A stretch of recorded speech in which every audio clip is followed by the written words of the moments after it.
e esse texto ele fala para mim dos sentimentos que diz respeito àquilo que nós vivemos lá no nosso encontro com Deus. Esse texto ele apresenta para nós quem somos e como devemos viver. Quem somos e como devemos viver. E está lá em João, no capítulo 19, abre a sua Bíblia, lá em João. Se você não tiver Bíblia, vai ser projetado aqui na nossa televisão. João capítulo 19, nós leremos os versos 26 e 27.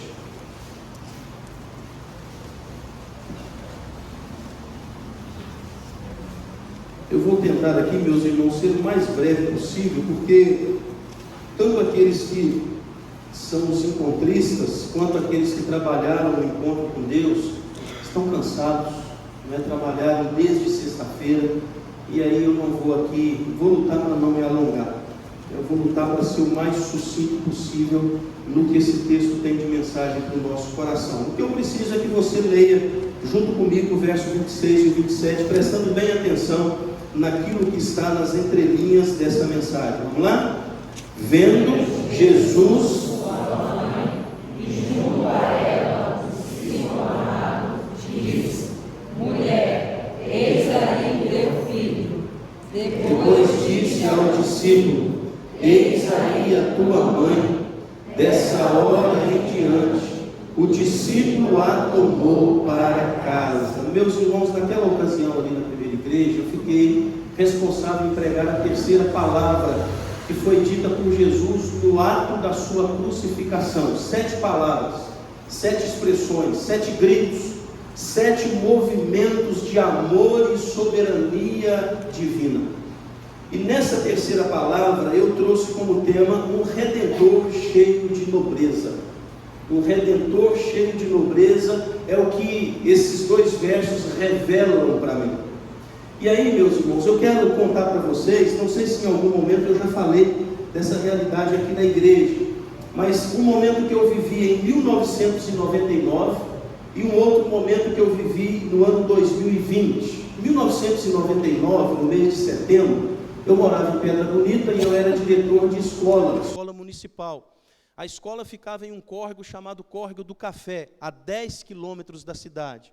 E eu era o motorista da Kombi. Além de diretor, eu ainda levava a Kombi. Era a Kombi de um amigo que era alugada pela prefeitura. E todos os dias, às 5h30 da tarde, às 17h30 da tarde, nós entrávamos na Kombi e íamos para a escola, para lá ministrarmos as aulas para mais ou menos 280, 300 alunos.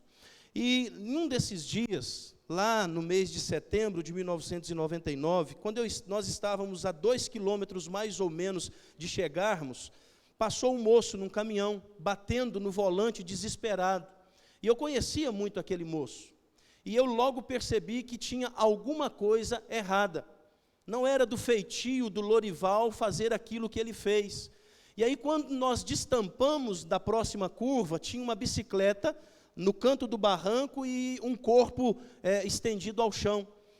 Eu fui, parei a Kombi, desci e percebi que o Edivaldo, um menino de 16 anos de idade, estava estirado ali naquele local.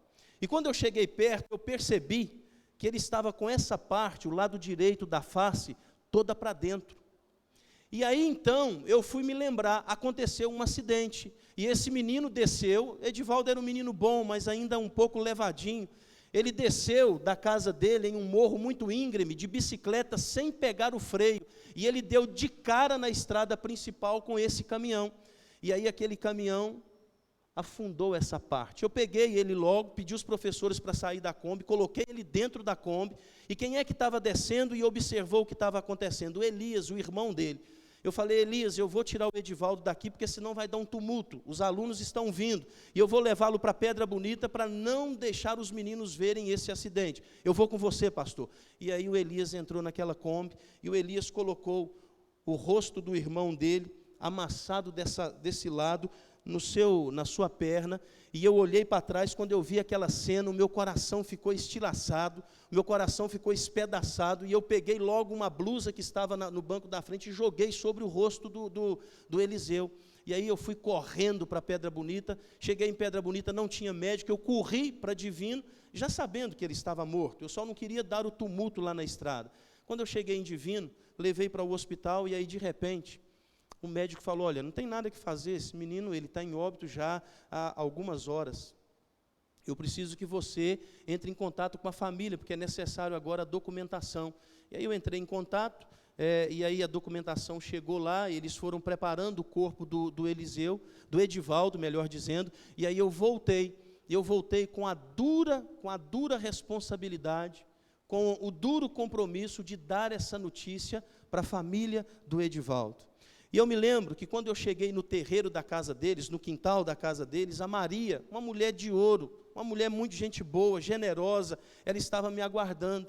E ela, quando olhou para mim, disse assim, Valdinei, eu estou com esperança que você vai me dar uma boa notícia. Fala para uma mãe que está sofrendo algo que alegra o coração dela. E aí, já em lágrimas, eu falei com a Maria, Maria, gostaria muito, mas infelizmente o seu filho faleceu, o seu filho não suportou o acidente e ele vai chegar aqui dentro de um caixão. Me lembro, meus irmãos, que no dia do velório, depois na hora do sepultamento, a Maria me abraçou e ela disse para mim o seguinte, Valdinei, não está na ordem certa uma mãe enterrar o seu filho, eu não sei como suportar essa dor. Mas ela suportou essa dor. 2020, mês de janeiro, estava de férias em Pedra Bonita, já agora, trabalhando aqui com vocês. E aí fui ao Córrego do Café, para um velório. Velório da Marlene, uma menina de 34 anos de idade, mãe de 2 filhos.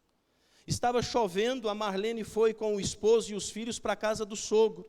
E quando a chuva amenizou, ela e o marido foram até a casa deles para ver a situação do café que estava secando no terreiro. E aí, quando estavam passando debaixo de um barranco, aquele barranco desabou sobre aquele casal. O marido, o Leandro, tentou socorrer a esposa, tirá-la daquele lamaçal, mas não conseguiu. E aquela jovem mãe faleceu com 34 anos de idade, debaixo dos escombros de um barranco.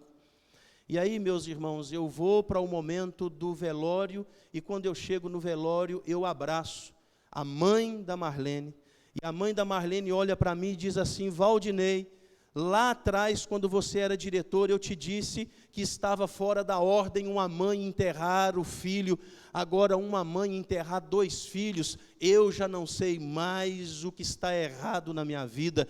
Valdinei, eu estou indo para enterrar a minha filha, assim como eu fiz com o Edivaldo. A Marlene era irmã do Edivaldo.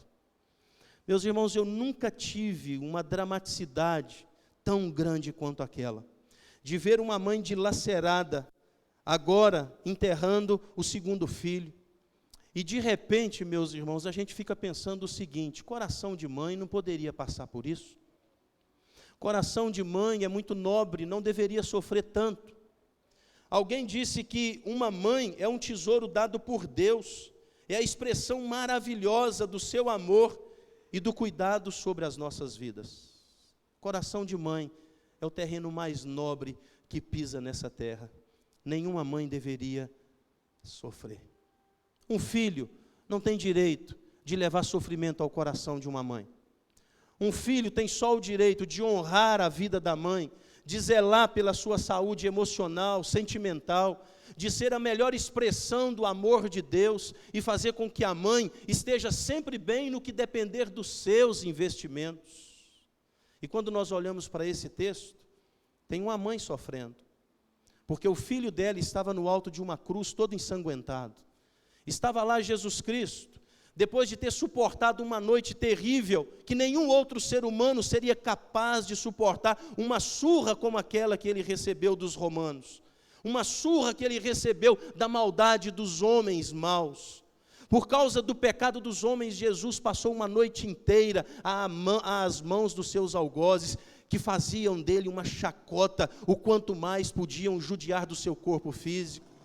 E esse mesmo filho pega a sua cruz e sobe para o lado de fora da cidade, vai até o Gólgota, E lá agora essa mãe está vendo o seu filho pendurado numa cruz, cravos, grandes cravos, pregos gigantescos foram colocados para traspassar os seus punhos e os seus pés, e ele está lá agora, todo arrebentado por causa da maldade que lançaram sobre ele. Só que a beleza está aí, meus irmãos. A beleza é a inversão da cena. A mãe está sofrendo, mas o filho, num sofrimento muito maior, é capaz de olhar para o coração da mãe e cuidar. Jesus, quando olha para baixo e percebe Maria, sua mãe, junto com João, o seu apóstolo, ele é um redentor cheio de nobreza. Ele vai cuidar da sua mãe com 2 movimentos. E são esses 2 movimentos que eu quero chamar o seu coração para eles.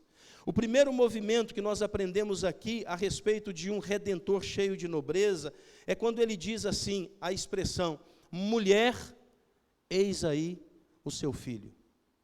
Mulher, eis aí o seu filho. Você pode pensar assim, o que tem de ensinamento nisso? Você já passou por alguns textos bíblicos que você não consegue captar a mensagem por detrás das letras? Esse aqui é um deles. Você lê esses 2 versos e pensa, o que tem de interessante que pode ser aplicado na minha vida? Mulher, eis aí o seu filho. Sabe o que Jesus está fazendo? Trazendo o coração de Maria para um lugar onde o sofrimento seria amenizado. Você pode dizer para mim assim, Valdinei, ele foi mal educado, ele foi um filho rebelde, grosseiro, ele tinha que chamar mãe, ou ele tinha que expressar mamãe, talvez com mais nobreza ainda falar mamãezinha, mas ele fala mulher, e ele fala numa tonalidade que não cabe o tratamento de um filho com sua mãe. Aí, meus irmãos, é que está a boa notícia. Quando Jesus chama Maria de mulher, ele não está desrespeitando o fator mãe, genitora, ele está apenas colocando Maria em um lugar onde o sofrimento seria menor. Sabe onde que Jesus está levando o coração de Maria nesse momento? Há 3 anos atrás, no primeiro milagre que ele fez lá em Caná da Galileia. Lembra qual foi o primeiro milagre de Jesus? Qual que foi? Transformação da água em, que aconteceu em qual ambiente? De um casamento. E por que Jesus transformou água em vinho? E eu estou falando que o coração de Maria foi transportado para lá. Porque quando Maria, que estava junto com seu filho, e mais os discípulos dele, ficou sabendo que o vinho tinha acabado, ela se preocupou, ela era nobre, tinha sido convidada e provavelmente conhecia pelo menos uma daquelas 2 famílias do casamento. E ela correu para pedir socorro, e nada melhor que pedir socorro para Jesus Cristo, porque nele sempre tem fonte que jorra para resolver as grandes adversidades. E ela chegou com tranquilidade e falou: filho, um problema lá na cozinha, a despensa falou que o vinho está acabando, você precisa fazer alguma coisa. Aí Jesus vira para ela e diz assim: mulher, o que tenho eu contigo? Mulher, que tenho eu contigo? Sabe o que Jesus está falando para Maria? Preste atenção, você é agraciada, você é bendita, você é alguém que recebeu da parte de Deus algo extraordinário, você é o berço do Salvador dos homens, mas preste atenção, você não é aquela que vai ditar a minha agenda na terra, a minha agenda desce do céu, e não está ainda no momento de eu começar o meu ministério. Maria, a partir daquele momento, olha para Jesus, não mais apenas como um filho, mas como seu redentor, não mais apenas como aquele menininho que ela teve que amamentar, mas como aquele homem transformado em alguém que tinha consciência do seu ministério. Mulher, o que tenho eu contigo? Sabe o que está acontecendo aqui agora? O movimento é Jesus fazendo a mesma coisa. Maria, preste atenção, coloque o seu coração no lugar certo. Se Jesus não fala mulher, talvez Maria teria uma intensidade muito maior no seu sofrimento. Você já parou para pensar? Se a Maria do córrego do café tivesse chegado na hora que o filho dela estava esticado na estrada, com aquele machucado ainda cheio de sangue, como que aquela mulher iria reagir? Quando um filho tem algum pequeno problema, Quando um filho passa por um mal, quando um filho corta alguma parte do seu corpo, a gente já fica desesperado e às vezes o sangue é muito maior do que o problema, muito maior do que o machucado, mas a gente já fica todo preocupado e leva aqui e leva ali, porque nós não queremos o sofrimento dos nossos filhos. Maria está vendo o filho dela na cruz, pregado. Jesus está ali no alto daquele madeiro, dilacerado fisicamente, e ele está dizendo: mulher, preste atenção, isso aqui é só um momento. Eu falei para vocês que isso ia acontecer. Preste atenção, porque o que está acontecendo não está fora da agenda do meu Pai. Isso aqui está escrito antes da fundação do mundo. Maria, mulher, preste atenção. Pela última vez você vai me ver em fragilidade. Pela última vez você vai me ver na mão dos homens, mas da próxima vez que você me ver, você vai entender que quem está morrendo nessa cruz não é o seu filho, humilde no sentido de não dar conta de resolver os seus problemas. Maria, preste atenção, quem está morrendo aqui é o bom pastor do Salmo 23. Quem está morrendo aqui, Maria, é o Messias que Israel esperava para livrar o seu povo dos seus inimigos. Maria, quem está morrendo aqui é a raiz de Davi, aquele que vai assentar no trono de uma vez por todas e será rei dos reis. Maria, quem está morrendo aqui é o leão da tribo de Judá. Não há uma força tão grande que possa deter o meu poder, e eu demonstrei isso para vocês. Maria, quem está morrendo aqui é aquele que vai vencer a morte daqui a pouquinho. Quando Maria entende isso, o sofrimento é amenizado. Quando Maria compreende que Jesus não era simplesmente homem, mas ele era homem e ao mesmo tempo 100% Deus, ela compreende o ministério que estava sendo concluído naquela cruz. E aí então Maria se refaz. Aí Maria agora de mãe passa a ser uma adoradora. Ela passa a ter a convicção de que de fato Jesus sabia o que estava acontecendo, e o que estava acontecendo era por causa dos pecados dela, inclusive. E assim, meus irmãos, Jesus abraça o coração da sua mãe no alto daquela cruz. E deixa eu dizer para você, debaixo daquela cruz estava lá, eu e você. Debaixo daquela cruz estávamos lá, sem termos a noção exata do que estava acontecendo. E Jesus olhou para nós e falou o nosso nome, e Ele trouxe essa convicção de que aquilo seria um pequeno momento, porque daqui a pouco Ele iria ressurgir como um leão daquela tumba e vencer a morte, o último inimigo dele. E meus irmãos, por causa de Jesus Cristo naquela cruz, por causa do leão da tribo de Judá que venceu inclusive a morte, eu e você temos vida e podemos ter essa vida em abundância quando crermos no nome poderoso dele. É por causa dele que você pode ter esperança da vida eterna. Jesus Cristo é o meu, e Jesus Cristo pode ser o seu Redentor hoje e por toda a eternidade. Ele foi o meu Redentor cheio de nobreza, e Ele quer ser o seu Redentor cheio de nobreza. Quando nós entendemos que no ventre da Samira está sendo gerada uma semente que é herança do Senhor, quando nós nos lembramos do Luca que está sendo gerado no ventre da Nayene, quando nós temos a notícia agora do filhinho ou da filhinha da Samanta, meus irmãos, o Redentor cheio de nobreza está abraçando essa família, e essa família pode dizer: eu e a minha casa serviremos o nosso Redentor. Meus irmãos, sabe por que teve validade o encontro com Deus? Porque Jesus Cristo era o Redentor naquele lugar. Sabe por que o seu pecado é perdoado? Porque o nosso Redentor é generoso, e Ele levou sobre si toda a nossa mazela e apagou a culpa que nos condenaria ao inferno. Louvado seja Jesus Cristo. Louvado seja Jesus Cristo nessa noite. Ele é o seu Redentor?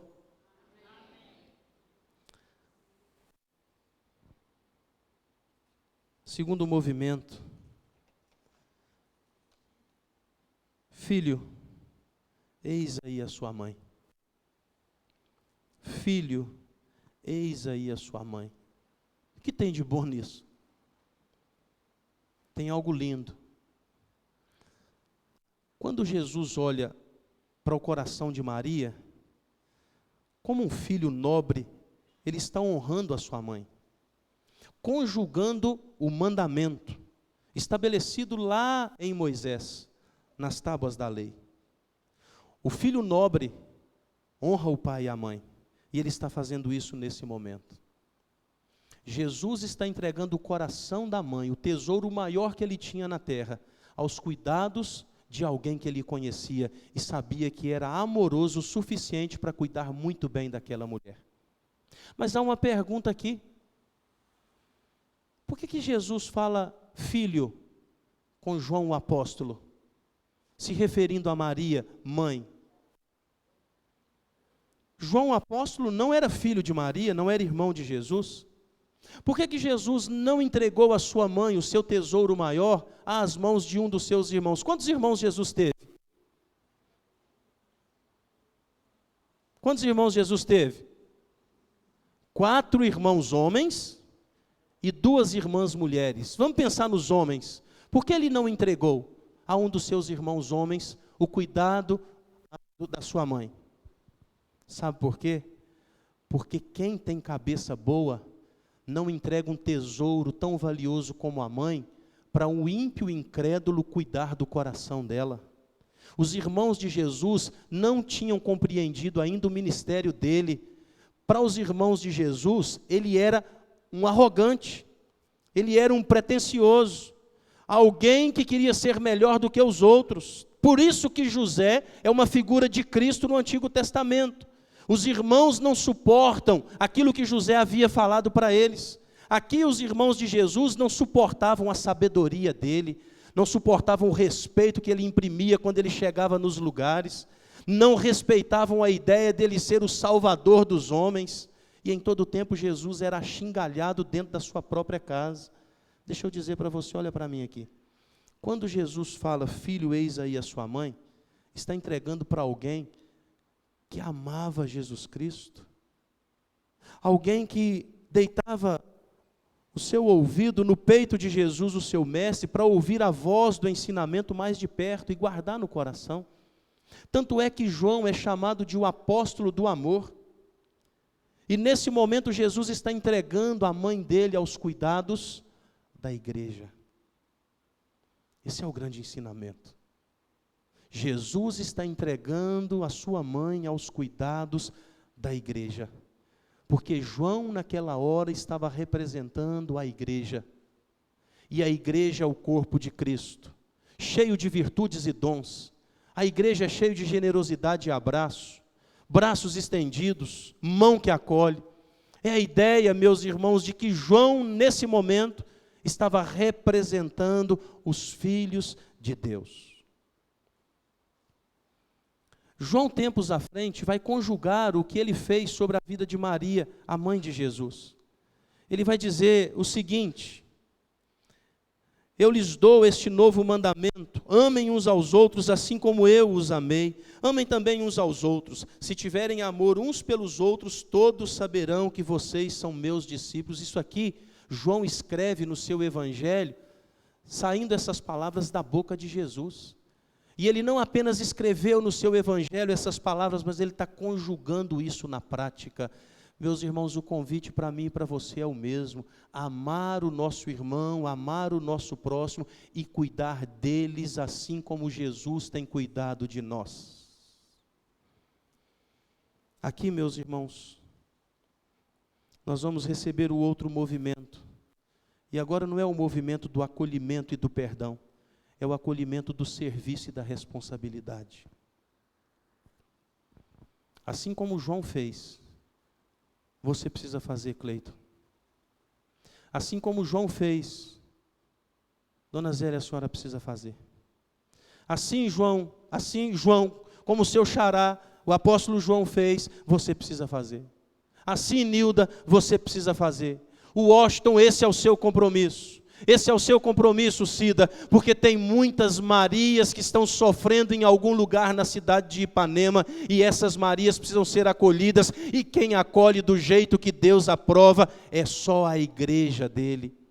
A igreja dele não dá apenas o pão físico, mas a igreja dele alimenta o corpo e ainda traz uma mensagem que pode livrar a alma do inferno.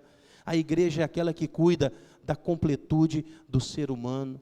Oh, meus irmãos, a única coisa que a Igreja Presbiteriana Nova Cidade, qualquer igreja de Cristo séria que se preze, tem como responsabilidade é acolher as Marias que estão sofrendo por causa da perda de algo muito importante.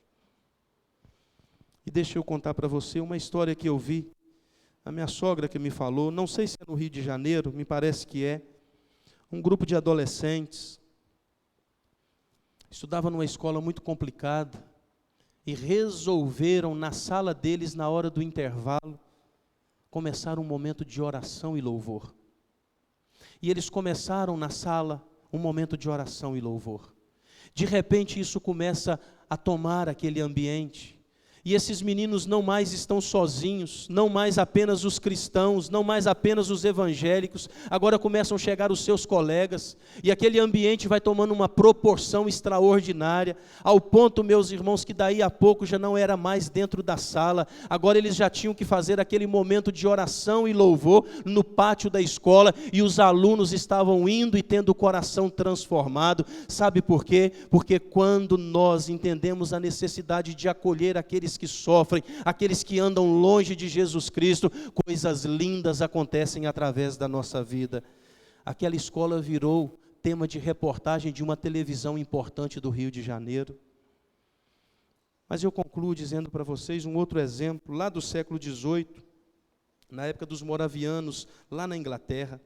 Quem eram os moravianos? Os crentes que entenderam que a igreja estava começando a adulterar a pregação do Evangelho. E eles começaram então um tempo de oração por 100 anos, ininterruptos.